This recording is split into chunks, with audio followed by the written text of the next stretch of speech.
بسم اللہ الرحمن الرحیم الحمدللہ رب العالمین الصلاۃ والسلام علی خاتم النبیین اللہم صلی علی سیدنا محمد وعلی آل سیدنا محمد۔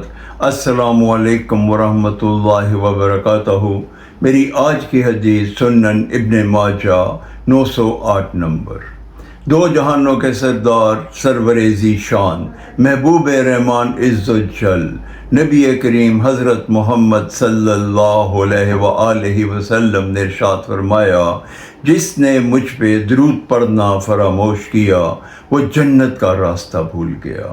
اس حدیث مبارکہ سے ہمیں اس چیز کی آگاہی ہوتی ہے کہ درود پاک نبی پاک صلی اللہ علیہ وسلم پہ پڑھنا جنت کا راستہ ہے۔ ہمیں چاہیے کہ ہم نبی پاک صلی اللہ علیہ وسلم پہ درود و سلام پڑھیں تاکہ ہم اس راستے پہ جا سکیں، کیونکہ اللہ تعالیٰ کی سنت بھی یہی ہے، اور اللہ تعالیٰ اور اس کے فرشتے بھی نبی کریم حضرت محمد صلی اللہ علیہ وسلم پہ درود و سلام پیش کرتے ہیں۔ قرآن مجید میں اللہ تعالیٰ فرماتے ہیں، ان اللہ و ملائکتہ یصلون علی النبی یا ایھا الذین آمنوا صلوا علیہ وسلموا تسلیما۔ میں اور میرے فرشتے نبی کریم پہ درود و سلام پیش کرتے ہیں، اے ایمان والو تم بھی درود و سلام پیش کرو۔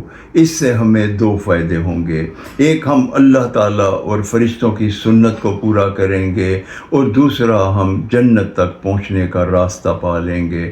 اللہ تعالیٰ ہم سب کو درود پاک کو اپنی زندگی کا حصہ بنانے کی توفیق عطا فرمائے، آمین یا رب العالمین۔